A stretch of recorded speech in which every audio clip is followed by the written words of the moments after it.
The Juneau World Affairs Council and Veterans for Peace Chapter 100, in collaboration with KTOO, present the 2025 Juneau World Affairs Forum, Unratified, the International Law of the Sea Treaties, and their potential for protecting Arctic resources and cultures. In this session, Chasing the Mirage, does the U.S. stand to benefit from UNCLOS? A panel discussion with Paul Fuhs, expert panelist with the Arctic Council, Dr. Troy Buffard, Director of the Arctic Security Program at the University of Alaska Fairbanks, and Dr. Betsy Baker, Specialist in International Law. Moderated by Mike Levine.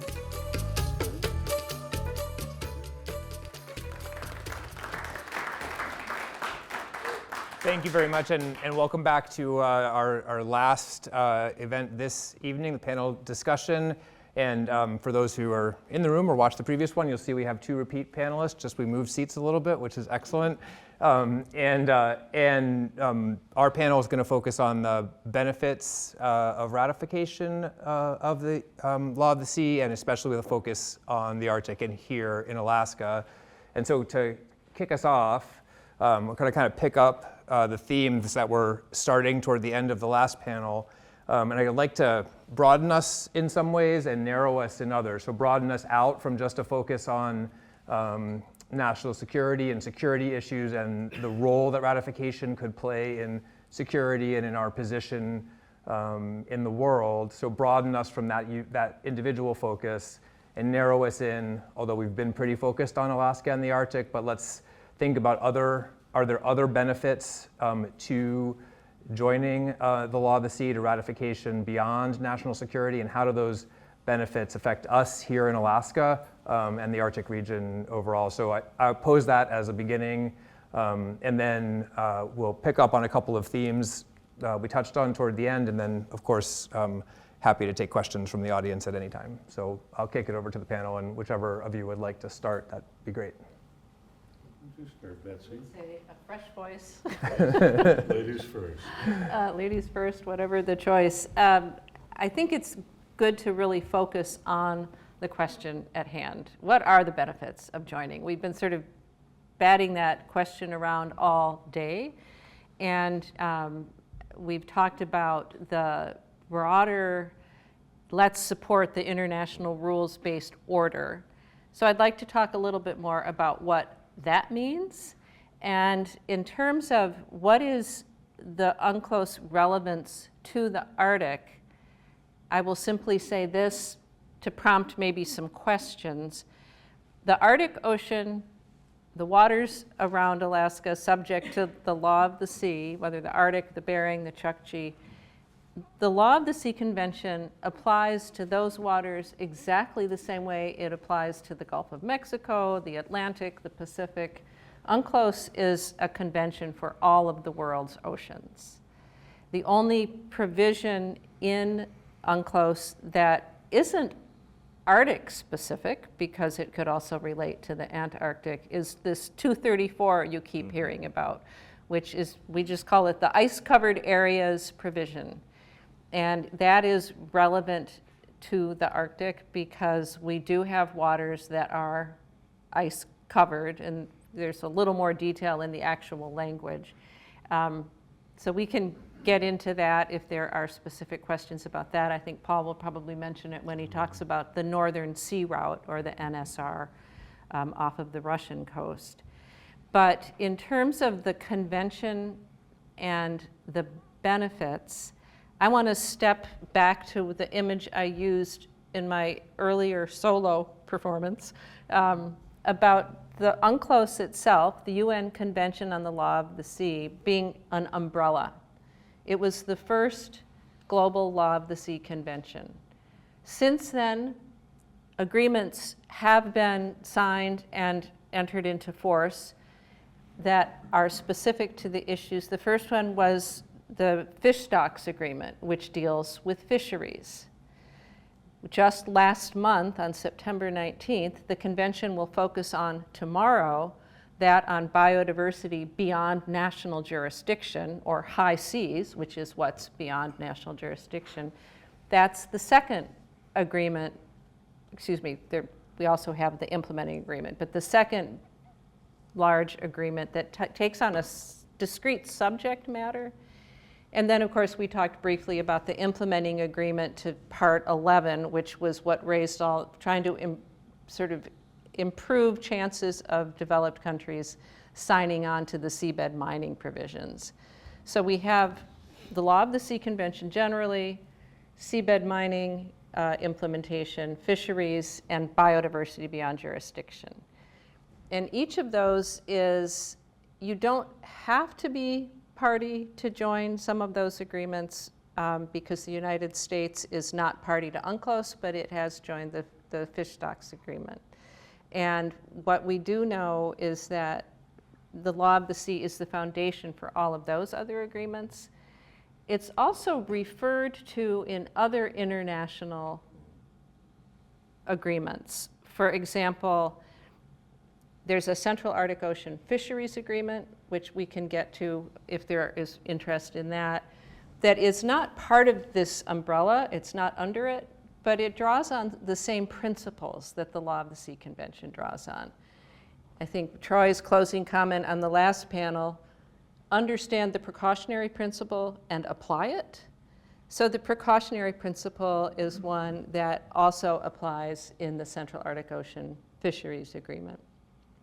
So if the United States, the benefit to me of the United States finally acceding to the Convention on the Law of the Sea is that it would be a strong affirmation of the importance of all of those issues and the importance of having rules that a large number of countries are applying and abiding by.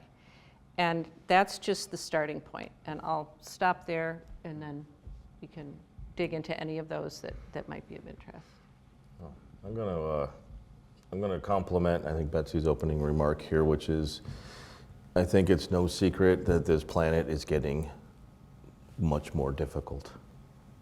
Show of hands here, who thinks it's going to get easier? It's not. And we have, as a unilateral, hegemonic superpower, have enjoyed our access and influence on how we manage the world. It worked great when it worked great. And it's not quite the case anymore. And it's not just because of adversaries. We're looking at global natural issues affecting all our lives just becoming more and more difficult. And are we going to solve these alone? This stuff is mind-boggling already.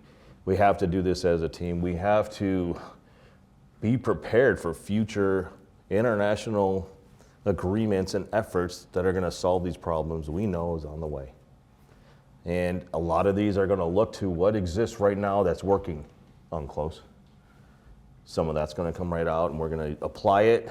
It may fall under its jurisdiction. It may be new and complementary, but I think it's clear we're already kind of doing that. BBNJ. Everything in UNCLOS that wasn't ecosystem-based is that BBNJ. Wildly popular. We get to cover that tomorrow. All I see is a future in a couple of decades where everything is going to get harder. We have to work together. Our unilateral superpowerness, it's not going to solve the world's problems. So there's been a view of the world we call freedom of the ocean, to where it's a long-standing principle that people don't really want to put restrictions on ocean operations because once one country does it, then another one gets back at them. So, we've had this whole, issue of the Commerce Clause and everything else that, we can't put fees on foreign ships that are coming in because it's seen as but can you have too much freedom? And I think, in terms of the ocean, I think that you can. So this is what UNCLOS has tried to address some of this. Vessel safety. Problem is, there's no realistic enforcement mechanism. It works as long as everybody's in good faith following it, a rule base, that my country is going to, help make sure that you follow all the rules. But what happens when things break apart? And that's what we're seeing now.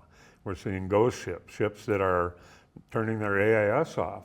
So IMO requires it. Well, the International Maritime Organization, what's their enforcement mechanism? Well, I have to go to the flag state. I have to go to the state that they're registered in. Well, this is why the big deal right now, the #1 reflagging state is Cameroon. You think Cameroon cares? No, they aren't doing any enforcement. They just want the money, come license with us. Well, the US started this whole reflagging thing many years ago. We were the first nation that did, had vessels reflagged so that during alcohol prohibition, people could go out on the ship and drink. That was the first start of it. A little bit later, they reflagged because a ship's captain off sea can marry somebody. So then this whole reflagging marriage deal. Well, now it's because of European sanctions on Russian oil, and they're like, you know what? We're going to sell it. The rest of the world needs it. And now we're shipping it all through the Northern Sea route, and we have got crude oil tankers coming right through the Bering Straits. #1 risk to food security that you could ever have. So, you know, we've got the Coast Guard, yes, we've got our arrangements with Russia and everybody else. If we have a wreck, we're gonna have a response. We've got within the Arctic Council, EPPR, Emergency Prevention and Response. But the issue is, so let's say we had an oil spill of a crude oil tanker. So if you said under the best conditions, I had calm waters, I was in ice-free zone, I had all the equipment I could ever want or imagine, what would you say would be the maximum amount of oil that they would recover? And you want to render a guess under the best circumstances? How about 10%? That's the best circumstances. So that's why this effort really has to be on prevention. And so these are, like I said, the issues of the marine exchange, vessel tracking, monitoring, emergency response, coordinated, all of that. So this is what Section 234 of the Law of the Sea can actually put us in a position to put in. Now Russia does it and says because of that, this is why we're going to require you to have an icebreaker escort. So Section 234 says as long as it's ice covered a majority of the year. That's kind of a loose definition, because even when it melts, there's still ice, it's drifting around. And then it has to say, it says it's on a non-discriminatory basis. In other words, you can't charge somebody and not charge somebody else. So they're all paying for it. So what are the fees for an escort on the Northern Sea route? Well, it's about $500,000 a year. Well, that seems like a lot of money. It's actually cheaper than the piracy insurance if you're going to go around the Horn of Africa, okay? Well, the other alternative then is the Suez Canal at about $600,000. You can go to the Panama Canal, that's the value meal at $400,000, but they're all backed up there because there hadn't been enough rain to run the locks and everything. But they're letting people, well, if you'll pay more, we'll let you jump the line. So the last ships that went through the Panama Canal paid $1.4 million to go through the canal. So the charges are pretty much similar. And the US has challenged it and said, well, it's an open seaway, you can't do that. But do we really want the last tin bucket ship out of Taiwan going through to say, oh, we think we can make it, we don't want to register for that? That's the last ship we want there, okay? So in terms of the Navy said, well, you can't stop our Navy ships, and they didn't. We challenged them, we sent a Navy ship to the Northern Sea route, went right through to Europe, and we didn't do a thing. Can I back up and Go ask ahead. a question Go ahead. about the Arctic, the ice covered? Would the United States be able to put a stop to those vessels coming through if they were a party? Like what difference No, would ma'am, the we can't convention stop them. make? What we can require them Right. is to have prevention measures. So I just got back from Under Article 234. Under Article So if we 234, were a but in party- coordination with other people. So I just came back from the Geneva Center for Security Policy. They asked me to come and speak on this. The outcome of it was to say, well, we need a coordinated system. All the vessel tracking and monitoring and prevention system need to work together in a harmonized manner. But this is the Norwegian Coastal Administration, Russian Digital Services, the Marine Exchange of Alaska, Iceland. The weak partner in all of this is Canada. We can't figure out what they're doing, And they're claiming their waters aren't even international waterways. These are national waters and nobody can go through. So, but in any way, the concept is that you've got coordination among these that you can actually have prevention measures, because once you've got oil in the water, if it's in ice, it will continue to release for decades, and you can't clean it up. And specific to the question that we're supposed to be trying to ask or answer, would it make any difference if we were party to the convention? Absolutely. Article 234 is clear as a bell. I was really surprised that the guy that spoke here didn't even know about it. I mean, it's a contested issue. This has been an issue for ages. Paul, could you dig, or Betsy, either one of you dig into that just a little bit and explain how Section 234, what the mechanism is that allows for those protection measures for those of us who might not know the wording of the provision and how it works? You want to say the specific language, either of you? I know it. Go It's ahead. a short article in UNCLOS, and what it means is it gives additional considerations for a nation state that has ice-covered waters to establish more precautionary provisions. It's not long, but it's got confusing words in it like due regard, things that are hard to define, but it gives Russia a lot of latitude to do what they've done, saying, we're going to protect our marine environment. You must follow all our rules. You have to get permission to access the surface waters all the way out to the EEZ. They've taken it to the max. It's consistent. The regulations look pretty reasonable. But now we got a freedom of navigation issue. And which one's right, wrong, or indifferent? And that's why I say the IMO is really, if we have problems with enforcement or law of the sea, it's all good. We're trying to work on this. It'll help. But the IMO may be the ultimate enforcer of this, and to say, as a requirement under the Polar Code, you're going to be enlisted in one of these prevention measures. And it's not very expensive. I don't know, what is it, Steve? Is it still $1,000 a year for a vessel to be subscribed to the service? It's $1,000, $3 a day. We call that the latte a day, although even a latte costs more than that now. You can figure that out, right? But even we got federal funds, so even for the Marine Exchange, I don't think we're even charging for it now. Is that correct, Steve? Yeah, you're mixing a couple things up, ABC with that. Steve, I'm going to have you go over to the mic. Well, Steve's going to the mic. For those who are new to the audience tonight, the IMO is the International Maritime Organization. And that's actually a really good example of an international organization to which the United States is party, and in which the United States has great influence because it's been there from the start.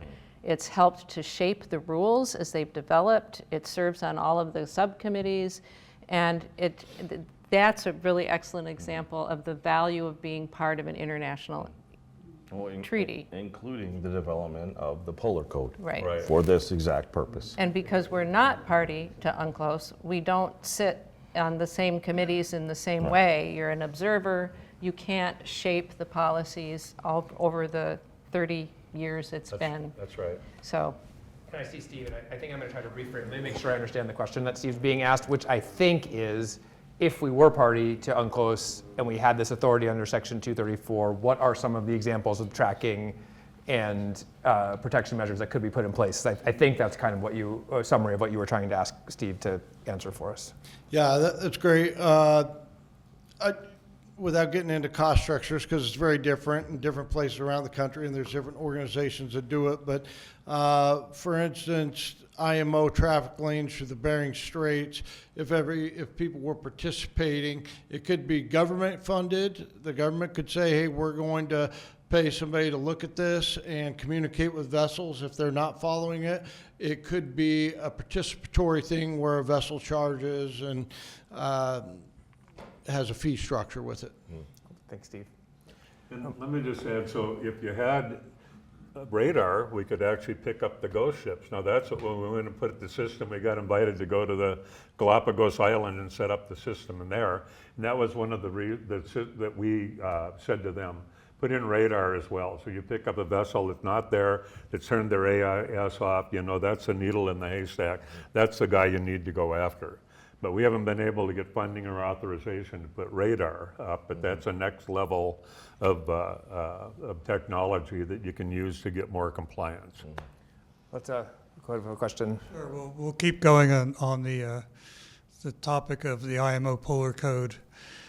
My understanding is that 234 came about before the Polar Code. Part of the rationale was because the IMO wasn't doing anything in the Arctic. given that we now have a polar code and that's enforceable, is paragraph or clause 234 still relevant? For sure.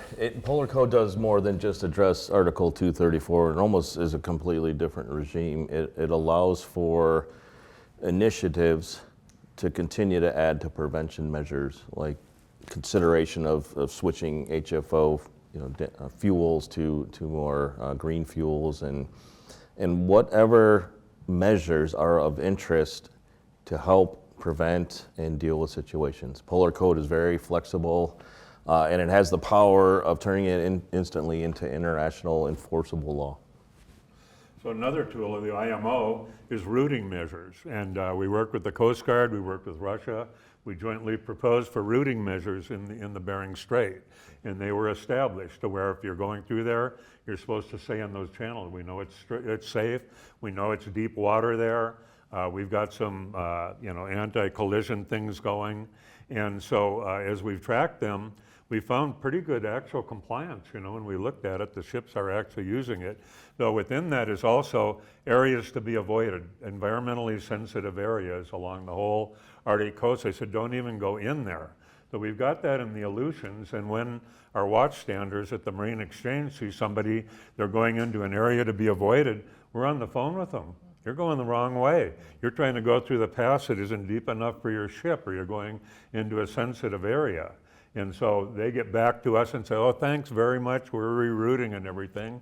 Well, that's not based, the Marine Exchange doesn't have the authority to do it. This is a service to the vessel. This is the private sector services that Steve was talking about that we put in place. And I can tell you that the owners of these ships, so the other thing is when we do this, it goes to the owner of the vessel. You got somebody out there, you got a rogue captain. We've had them, they're all sightseeing, go through the Aleutian Islands and everything. No, that's the last thing the ship owner wants to see. So along the Aleutian Islands, if you're an oil tanker, we make you sail 75 miles offshore. And that gives you time to respond. If the ship has a problem, we can get somebody out there to save them and respond. But as I pointed out earlier, in Southeast Alaska, you don't even have that here. And the idea that there's sufficient resources here in Southeast to respond to an oil spill, that's insane. There are 2 little barges that the cruise ship companies have come here. But that's a designation of the Coast Guard, of sufficiency. So all of these things tie in and go together. And, I think 234 is a good basis for this, that all these other agencies really need to cooperate. And we're not trying to restrict commerce on the ocean. We're just trying to make it safe. That is a legitimate goal that we should all be pursuing. Whatever it takes to make it happen, we should be doing it. So I'm going to bring us back for just a second. And we've talked now about vessel safety and preparation. We talked a little bit earlier about IUU fishing.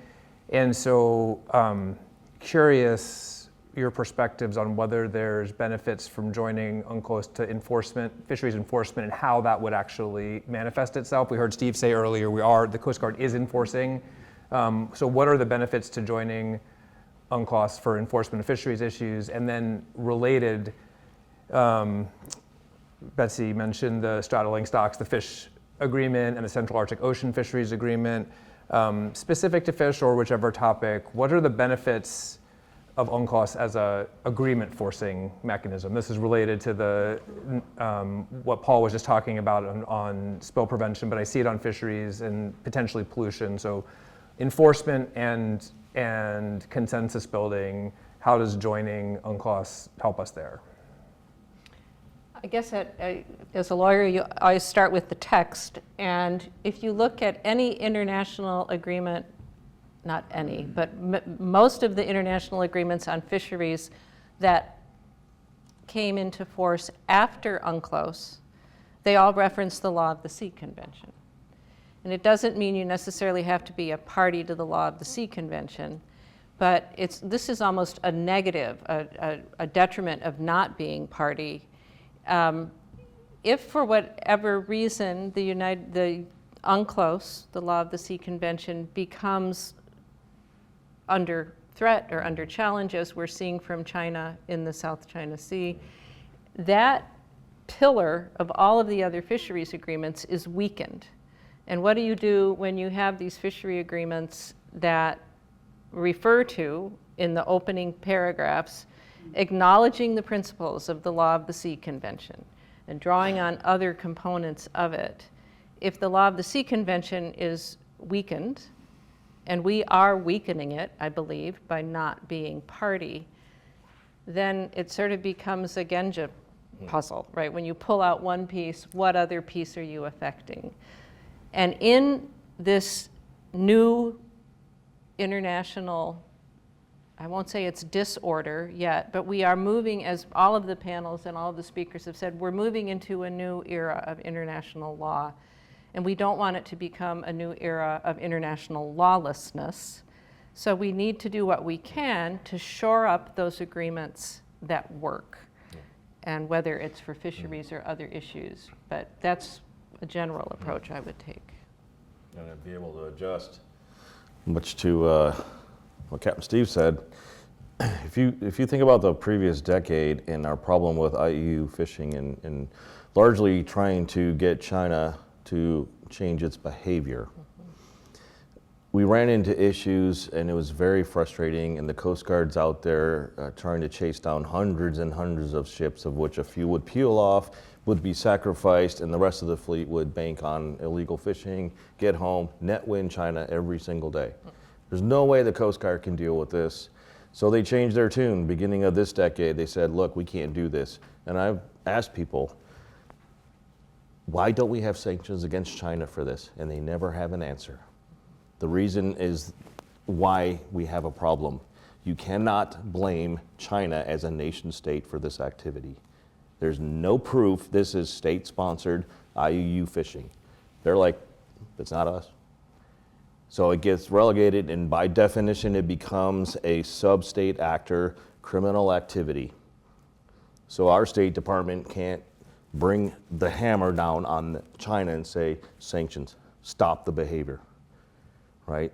So now the Coast Guard's like, we're gonna stop chasing this stuff. We'll do our job, but the real power is we're gonna help prove a case for the State Department that this is state sanctioned, so then you can bring the power and change behavior, right? And UNCLOS is going to be one of those instruments.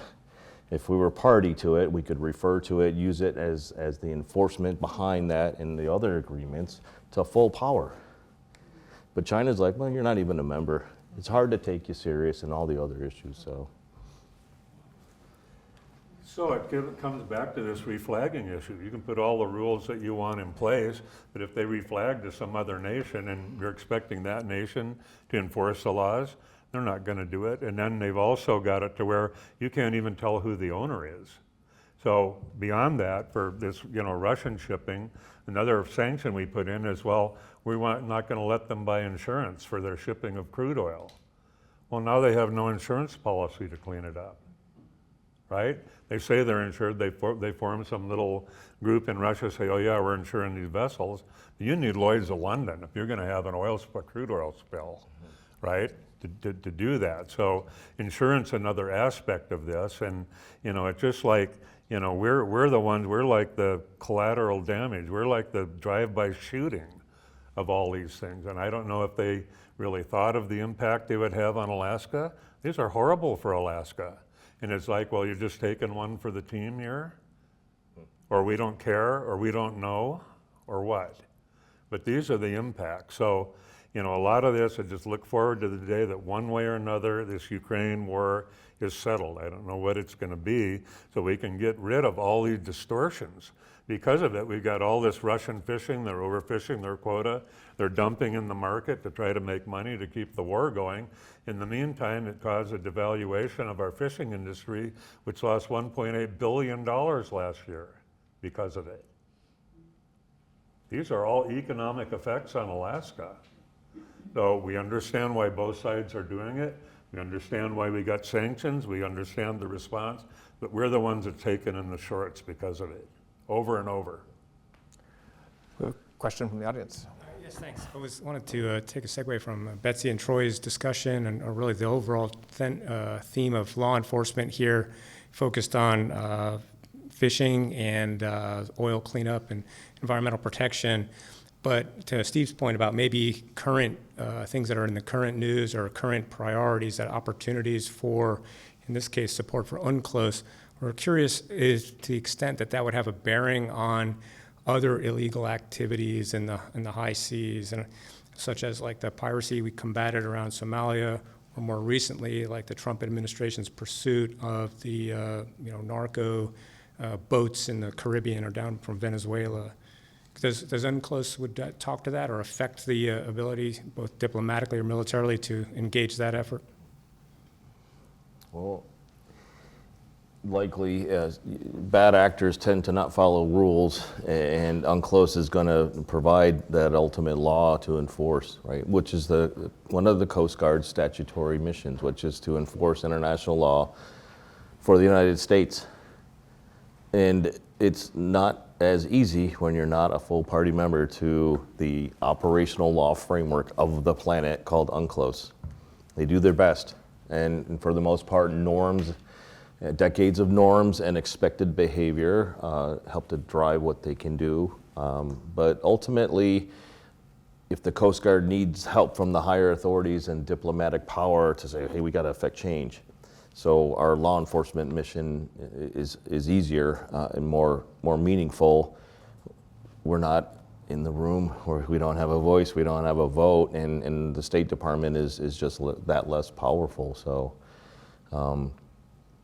as the Arctic opens up and activity increases, we can expect all kinds of different things, different people to be part of that. How are we going to handle that when we don't have like the full framework and power for what few resources we do have here to do their job?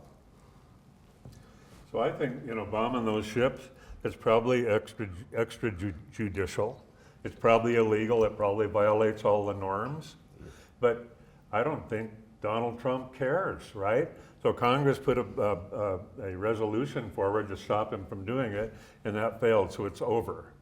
And it's just hard to get sympathy for the guys that are bringing drugs into the country.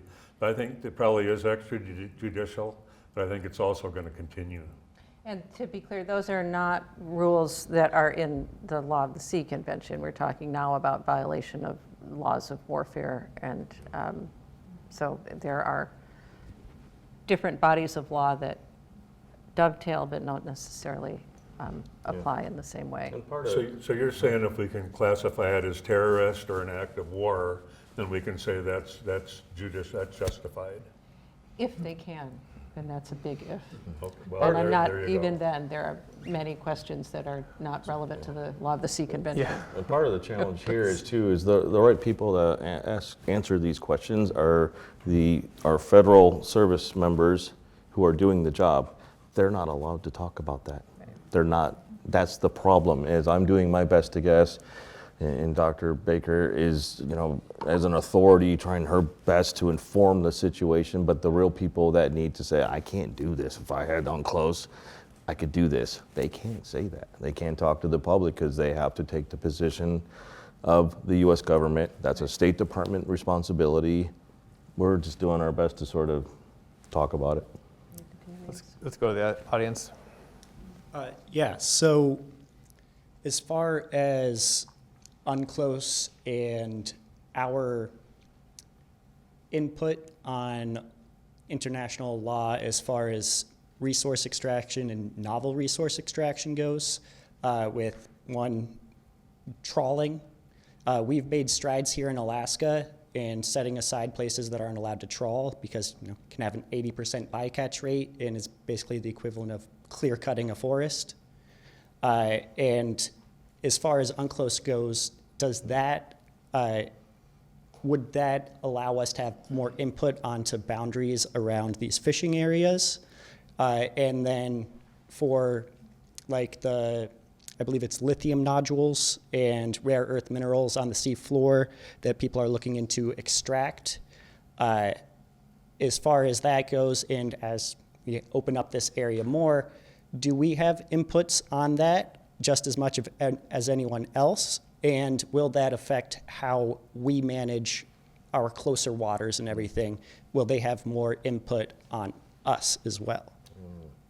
I think, real quick, I don't know if UNCLOS can fix it or if it's resources. The Coast Guard needs resources, NOAA needs resources, more resources. I'm not sure, I don't know how to understand that myself. I don't know if UNCLOS brings enough authority to fix issues or if we just need more resources and y'all keep doing what you're doing, because that's working. I struggle with them. Can I stick my nose in that for just a second? Because if we were to ratify, the Congress would have to pass implementing legislation at some point, which potentially could potentially address part of what you were. Is that fair?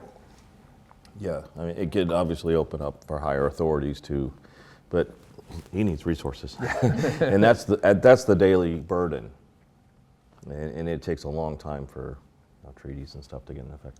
Sorry, Betsy.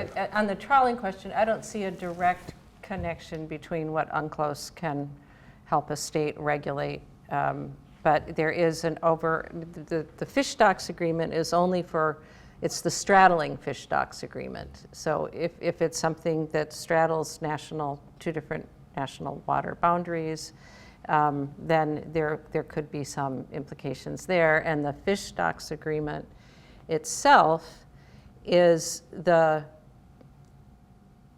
from that agreement, a number of bilateral fisheries agreements have been entered into. So it would be in that context that you would be able to address the issue for any stock that straddles a national boundary. But UNCLOS itself speaks very broadly about fisheries and doesn't go into specific issues like trawl, bycatch, limitation. That happens in I won't say lesser agreements, but agreements between a smaller number of parties. So we touched on and then avoided questions about research that are under UNCLOS, and I don't think we need to dig necessarily into the provisions and the complications, but we have talked some about the need for restarting collaboration, information sharing. So does ratification help push us in that direction of restarting and rebuilding those relationships and scientific collaboration and research that I think we would all acknowledge is necessary, especially in a rapidly changing world? Absolutely. There are provisions there are how many sections in the Law of the Sea Convention? 16? Well, there's 17 parts. 17 parts, sorry, 17 parts. And the first 7 or 8 are all of the different zones. There's a part on the territorial waters, on the contiguous zone, on the exclusive economic zone. But then at the end, there is, and what was new about the convention is it put in provisions about environmental protection. It has a part on the environment. It has a part on marine scientific research. It has a part on all of the institutions that it set up.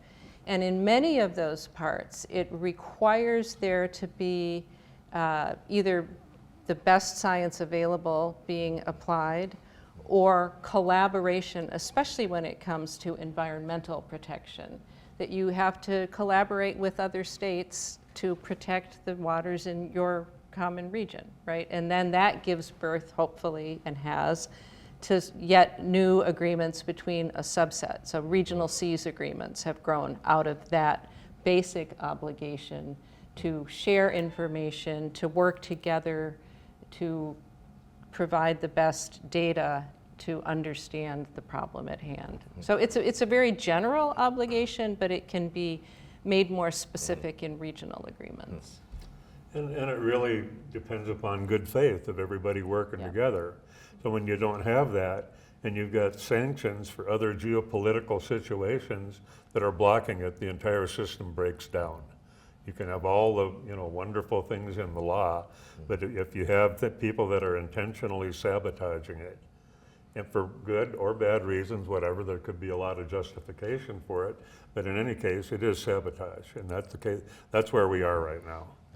On the flip side, though, where UNCLOS can't help is another area where what is common globally. When it comes to federally funded research, the default policy is data can't be shared. That's the United States, that's everywhere, okay? So what has to happen there to fix that, and often you can use UNCLOS as a bit of justification, is you come up with an agreement that supersedes that, and we say it's okay to share data. The default policies, though, you can't, if it's federally funded research. And that's not too difficult to achieve. I worked on that a little bit with the White House on permafrost sharing for that exact reason. And all it took was an international agreement saying, we're okay releasing the data, and those default policies don't apply for this particular thing. So we're still working on that. And that's sort of a little bit of a flip side of, you know, scientific data sharing, cooperation, and all that stuff. And again, those are principles that are spelled out in the Law of the Sea Convention and then picked up in subsequent agreements. The ones we'll talk about tomorrow, the biodiversity beyond national jurisdiction, starts by referring to the principles of international cooperation in the Law of the Sea Convention, and then brings in new information that didn't exist at the time of the Law of the Sea Convention. And one of the groundbreaking pieces of the BBNJ agreement that we'll discuss tomorrow, as it pulls in the importance of indigenous knowledge and drawing on that as a source of information as well. That didn't exist when UNCLOS, there was no UN Declaration on the Rights of Indigenous Peoples, for example, at that time. So the Law of the Sea sets out basic principles, but then new agreements under it can pull in new developments as to what the international community has agreed to in the intervening time. So within the Arctic Council, you know, they also, when we set it up, the Ottawa Declaration and everything like that, yes, we wanted indigenous groups, and they do have standing within it. Now here's the difference, is that state of Alaska has no standing. We could attend the meeting, maybe we could meet with people afterwards. We have no official standing. Those groups have standing, which means they not only can speak, but they can also propose. But the thing is their proposal cannot be taken directly up. It then has to be adopted by one of the nation states to take it. But at least they have the right to propose. So, you know, the ICC, the Aleut International, all of them, and it's the same at the IMO. They're beyond observers. They can actually make a proposal, but a nation state then has to pick it up and carry it forward. Yep, and the difference is, the neat thing about the Arctic Council, and I've been working with them for about the last decade and on current things, although it's not very functional now, is it's a consensus-based organization. All 8 member states must agree.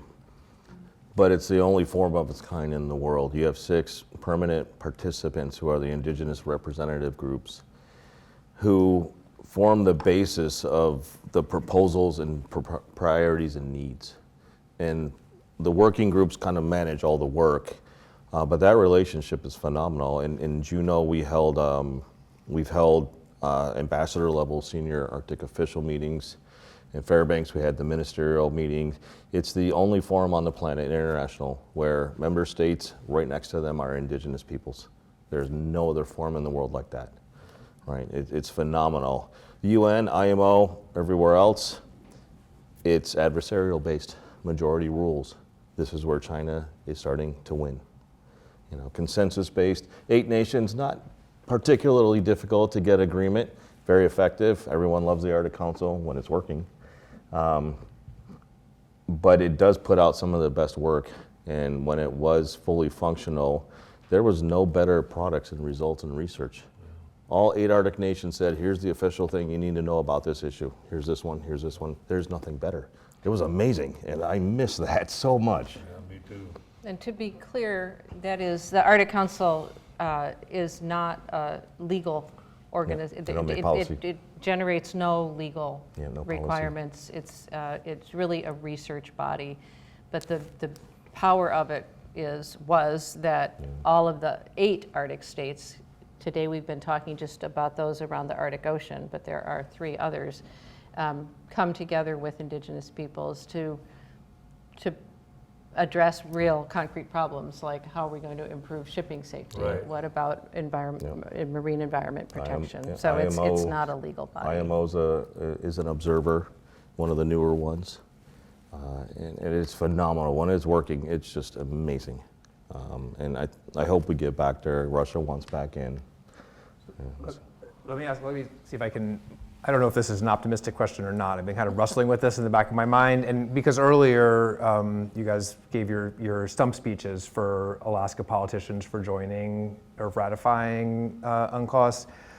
And Betsy, you mentioned the Central Arctic Ocean Fisheries Agreement, which is a great example of multilateral precautionary principle agreement that was navigated, maybe premised on UNCLOS, we're still haven't ratified. So what in your imagining could unstick the United States and get us to the place where we would choose to ratify UNCLOS? What is event change? Can you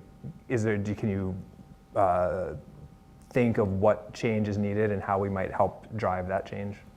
We've been trying to identify that all day long. I'm sure that's so true. it's appropriate that we circle back to it. I would come back to the thing I know best, which is the extended continental shelf, where the United States has done all of the work that every other Arctic state has done around the Arctic Ocean to show the extent of its shelf, where there are many valuable resources.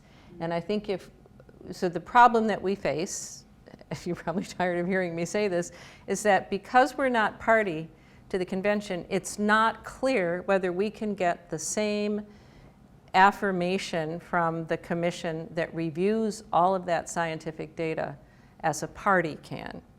And while we could submit, that could cause problems of its own as a non-party. So I think we need to understand in the Senate, and this is where Senator Murkowski and her staff are doing great work, how do you frame that in a way that is persuasive enough to convince the skeptics that the problems they've heard about with the Law of the Sea Convention pale in comparison to the benefits that would come from being able to have the clearest possible assertion of our extended continental shelf rights? That's my silver bullet.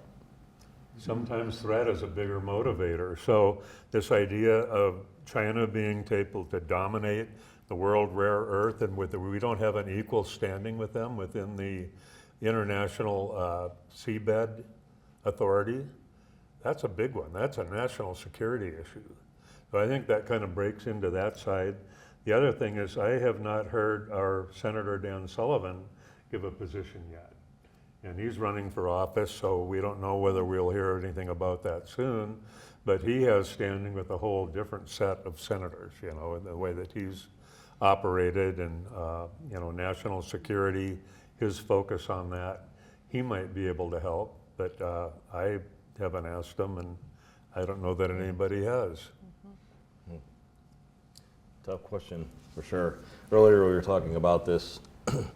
And the problem with treaties is something that faces the United States unlike any other nation, right? When you're the lone hegemonic global superpower, treaties affect you differently. Treaties are great equalizers. And when you are the superpower, you lose the most power, right? And that's difficult to deal with. But if the world's just going to get more and more difficult, and we're not going to be a leader, and the world order is changing. No one here was alive, wasn't alive when the West was running the world as we know it right now. Nobody. Can you imagine a world that's not run by the West anymore? It's beyond our imaginations at the moment. It's kind of scary. And if you look close enough, there's examples of it. And if we can't back the most important treaty on the planet right now and some others, I'm not sure what hope we have. You know, do we want to get to a free-for-all? Do we want a true international anarchy? You know, and we'll see. So every day, if you ask me the question, I'm going to give you a different answer. But there's just so much involved. Thank you. We're getting close to time, so if there's more questions from the audience, I definitely encourage you to come on up and give us a last question here. In the meantime, you'll be stuck with the questions that I dream up, and so here's one.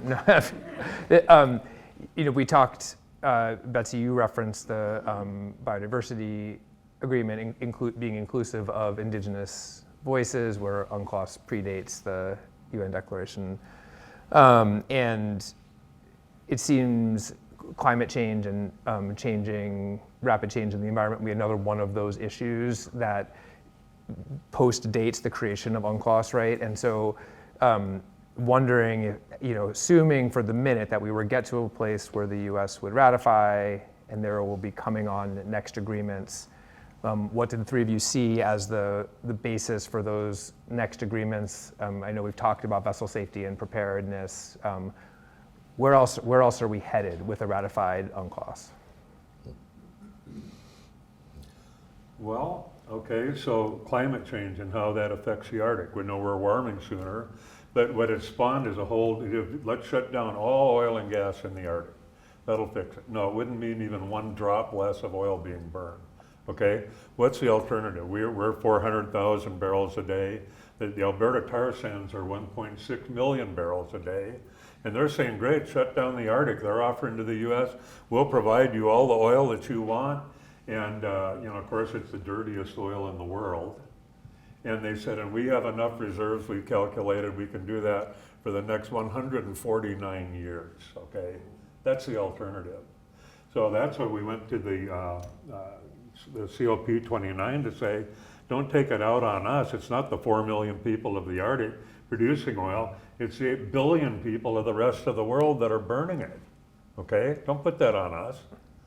And so we got another, probably the world population, by 2050, we'll probably top out at 10 or 11 billion. They figure it'll flatten out then.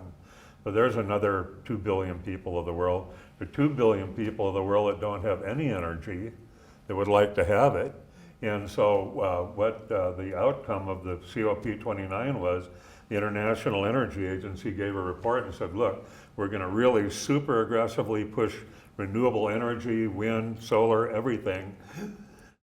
By 2040, we're going to increase it by 25%, which is really aggressive. But then they looked at the rest of the chart. Oil and gas were going up at the same rate, increasing by 25% because of increasing energy demand. The only thing that flattened out was coal. There was still a lot of coal, but it flattened out. So other than like super ton of nuclear energy or some form of geoengineering, you're just not going to get there. So I was working on the North Slope and I got some indigenous knowledge up there, and this old timer told me, he said, yeah, I said, well, we've been here for 10,000 years, and he said, people are concerned now about, sea rise and, 1 or 2 millimeters, something like that. He said, we've been here for 10,000 years, and he asked me, he said, do you know how much lower the ocean was at that time? Well, I didn't know, and he told me, he said 100 meters. Only 10,000 years ago, the sea was 330 feet lower than it is. So he said, we figured out that a long time ago, and he says, you people are just starting to figure that out? Now, he didn't say it in a mean way, but I mean, you've got to have some perspective here. So yeah, there are natural forces. We're also accelerating it. We need to do what we can. The problem is people are not going to live without energy. It's been the central organizing principle of human society since we learned to control fire and every point beyond. You're not going to live without it. But without some technological breakthrough, something, we can't say, oh, we don't want any of these other things. We'll just take our electricity out of the wall. It's got to come from somewhere. So I would say the next agreement under the Law of the Sea Convention would be how to make the Law of the Sea Convention more efficient. That's my answer. If you pay attention to global shipping enterprise, now becoming part of the Arctic, it's only increasing. More problems, more issues. In a region we do not understand very well, that's a much more fragile. So it's becoming clear UNCLOS is just the start. There's so much more already moving in other directions. So I hope we join someday.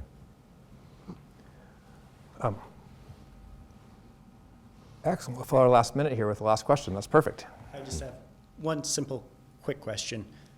So with budget cuts to scientific research within the U.S., would joining UNCLOS allow us to reopen the conversations about doing more research on our ecosystems through NOAA, like their National Weather Service and everything, a lot of them not processing all that data and things like that.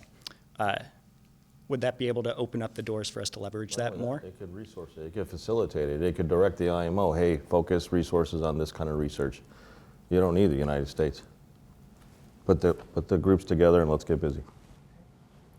It would not affect directly the United States. They could still make their decisions to cut funding, but there would be legal obligations then to fund. There is still some cooperation on research now, but it's be done in like a scientist-to-scientist basis. And they actually are, Atlantic Council is allowing some of the working groups to get started again, but they won't let you meet in person. It has to be by Zoom. But we all got used to that during COVID, right? And we know how to do that. So anyway, at least that's opening up more. And well, so you just don't know what the Danish chairship is going to be. Norwegian, toward the end, opened some of that up. We don't know what, you know, the Danish are going to do. Their prime minister came out and said, well, peace would be worse than war. She actually said that. So in any case, that's what we're up against on the European side. So hopefully it gets settled and we can get back to work. Well, let me take this opportunity to just thank the three of you and thank everybody for a great day, and thanks to the panelists. Appreciate you guys. That was a panel discussion, Chasing the Mirage, Does the U.S. Stand to Benefit from UNCLOS? It was recorded October 10th, 2025 at KTOO on the unceded territories of the Occoquan on Tlingit-Ani as part of the 2025 Juneau World Affairs Forum, Unratified, the International Law of the Sea Treaties and Their Potential for Protecting Arctic Resources and Cultures. Produced by the Juneau World Affairs Council and Veterans for Peace Chapter 100 in collaboration with KTOO.